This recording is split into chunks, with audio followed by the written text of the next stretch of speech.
अंजू अपने पति राजीव और बच्चों के साथ बहुत खुश थी। उनके 2 बच्चे हैं, एक लड़की और एक लड़का। बड़ा लड़का अभी 12 साल का है, लड़की छोटी है 8 साल की। एक मिडिल क्लास परिवार है।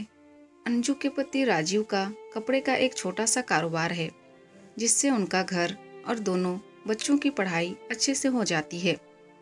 राजीव अपने बच्चों और पत्नी को बहुत प्यार करता है। अंजू अपनी छोटी सी दुनिया में खुश थी, लेकिन फिर उस एक दिन से सब कुछ बदलने लगता है। एक दिन राजीव जब घर आया तब उसका मूड कुछ ठीक नहीं था। उसके बच्चे वहीं बैठे पढ़ाई कर रहे थे। बातों बातों में उनमें बहस हो गई और वो झगड़ा करने लगे।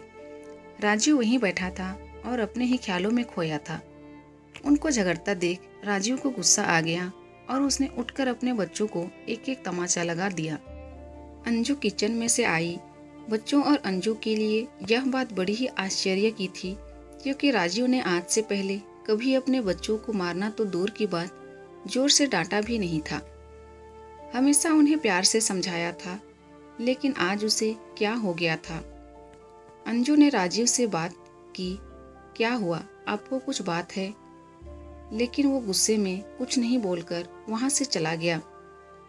अंजू को पता चल गया था कि जरूर कोई बड़ी बात है जो राजीव को परेशान कर रही है। कुछ दिन राजीव का स्वभाव ऐसा ही रहा।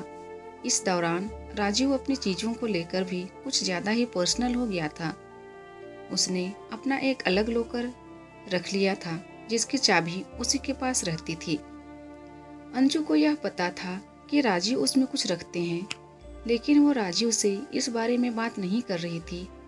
उसे लगा कि शायद वो इस बारे में पूछेगी तो कहीं वो बुरा नहीं मान जाए।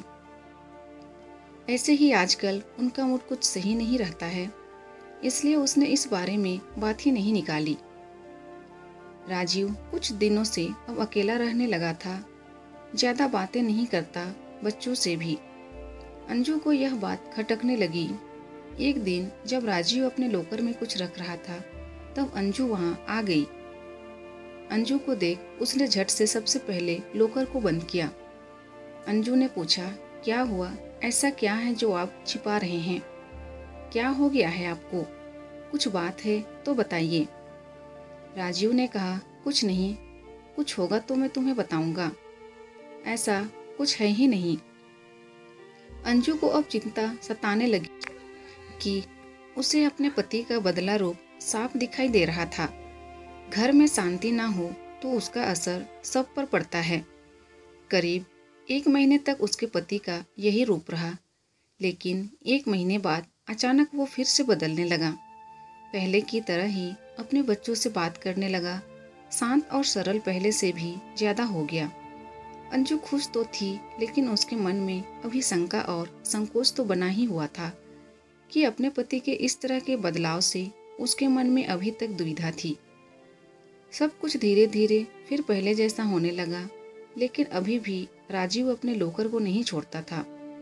लॉकर पर ताला ही रहता था, ना ही उसे किसी को हाथ लगाने की इजाजत होती थी।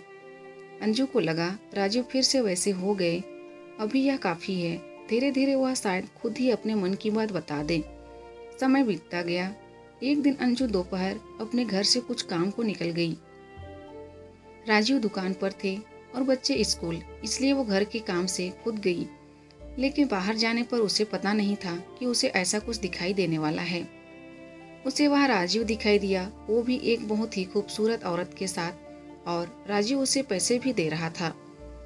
उनको देखकर अंजू छिप गई ताकि वो दिखाई नहीं दे। लेकिन अब उसके मन में सवालों के भूचाल आ गए थे।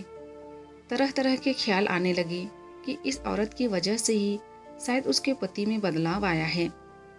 शाम जब राजीव घर आया तो अंजू ने पहले ही कुछ सोच रखा था। उसने राजीव से पूछा, दिन कैसा गया, कहीं गए थे या दुकान पर ही थे?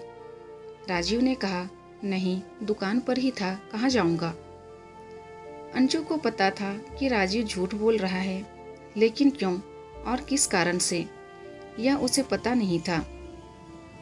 उस दिन से अंजू राजीव पर नजर रखने लगी। वो बीच बीच पर दुकान जाती थी और राजीव को फोन चेक करती थी। लेकिन अगले 1 महीने तक उसे कुछ नहीं मिला।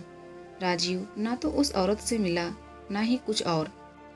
लेकिन फिर महीने की 1 तारीख को उससे फिर मिलते दिखाई दिया और उसे पैसा देता दिखा। अंजू को फिर समझ नहीं आया कि आखिर यह बात क्या है। कुछ महीनों तक उसे देखा कि और उसे पता चला कि राजीव हर महीने उस औरत को पैसा देता है। अंजू ने महीनों तक इस बात को देखा था। एक दिन जब राजीव अपने घर आया तो अंजी ने उसको पूछ ही लिया कि क्या बात है, आप कुछ छिपा रहे हैं क्या? राजीव ने कहा कि नहीं। फिर तुम वही बात लेकर बैठ गई। अंजू ने इस बार बोल ही दिया कि अगर कुछ छिपा नहीं रहे तो हर महीने उस औरत को पैसे क्यों देते हो? राजू के मुंह का रंग बदल गया। वो तिलमिला गया और गुस्से से बोला, तो तुम मेरा पीछा कर रही हो, मुझ पर नजर रख रही हो। हर महीने मैं बहुत लोगों को पैसा देता हूँ।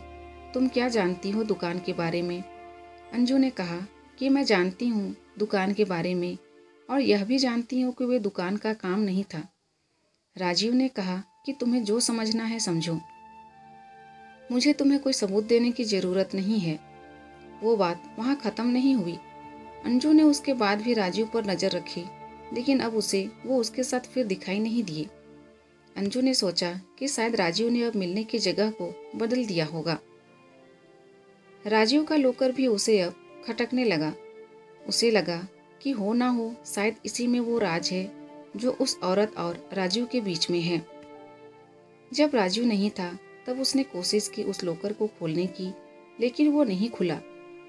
घर में बच्चों को देखकर अंजू चुप हो गई। उसने इस बात को घर में उठाना बंद किया।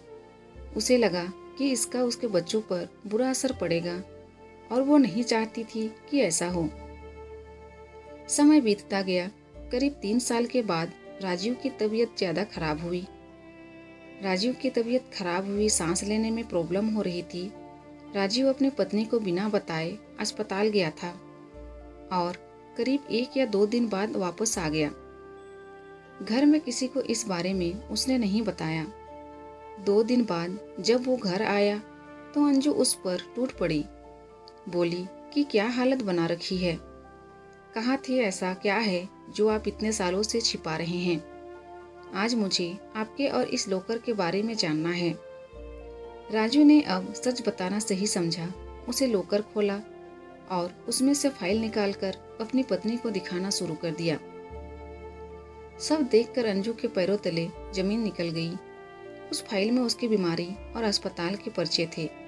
राजीव ने बताया कि आज से ठीक 4 साल पहले उसे पता चला था कि उसे एक गंभीर बीमारी है और ज़्यादा दिनों का मेहमान नहीं है।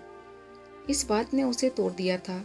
उसे चिंता सताने लगी थी तो वो यही सब में डूबा हुआ था। वो निराशा और चिड़चिड़ा हो गया था। यह सब हो ही रहा था कि एक दिन दुकान के सामने उसे एक औरत दिखाई दी जो कि भीख मांग रही थी। उसे देखकर उसे दया आ गई। उसने उससे पूछा कि क्या हुआ बहन, देखने से लगता है कि तुम अच्छे घर की हो और फिर सड़क पर इस तरह भीख मांग रही हो। उस औरत ने अपनी कहानी सुनाई। कहा कि वो अनाथ थी। उसके पति ने उससे शादी की, लेकिन उनके देहांत के बाद उसका वहाँ रहना मुश्किल हो गया था। उसे वहाँ के लोगों की नीयत का पता चल गया था, इसलिए वो कैसे भी बचकर अपने 2 बच्चों के साथ वहाँ से यहाँ इस नए शहर में आ गई। यहाँ उसे गुजारा और रहना मुश्किल हो रहा है, इसलिए मजबूरन उसे भीख मांगना पड़ रहा है। राजीव को उस समय लगा कि अब उसकी जिंदगी कुछ ही समय की है, इसलिए उसने उसकी मदद करना शुरू किया। उसे और उसके बच्चे के रहने को घर और खाने की व्यवस्था की। साथ ही हर महीने उसे पैसे भी भेजता रहा। उसने न सिर्फ उसकी बल्कि औरों की भी मदद करना शुरू किया। राजीव भी आश्चर्य से भरा रह गया था कि इस दौरान उसे पैसों की कमी नहीं रही। साथ ही जो बीमारी उसे कुछ दिनों में ख़त्म करने वाली थी, उसके इस अच्छे काम की वजह से उसे अभी तक जीवित रखे हुए हैं। उसने अपनी पत्नी से कहा कि अब मैं अपने घर की ज़रूरत के बाद जितना हो सकता है मदद करता हूँ। जिसकी ज़रूरत है मुझे अंदर से खुशी मिलती है। शायद यह उन लोगों की दुआ है जो अभी तक मैं जीवित हूँ। अंजू यह सब सुनकर रोने लगी और उसने अपने पति से माफ़ी भी मांगी। उसने कहा कि आप इतना सब कुछ झेल रहे थे, और हम आपको कितना गलत समझ रहे थे। अंजू भी राजीव के इस काम में अब उसका साथ देने लगी। इस जिंदगी में कब क्या हो जाए हम में से कोई नहीं जानता। अगर हम किसी के काम आ जाएं, किसी को जिंदगी जीने में मदद कर दें तो उससे बड़ी बात कुछ नहीं है। अच्छे कर्मों और नियत का फल हमेशा अच्छा होता है। दोस्तों, अगर वीडियो पसंद आए तो प्लीज़ वीडियो को लाइक कीजिए और अगर चैनल में नए हैं तो प्लीज़ मेरे चैनल को सब्सक्राइब कर दीजिए।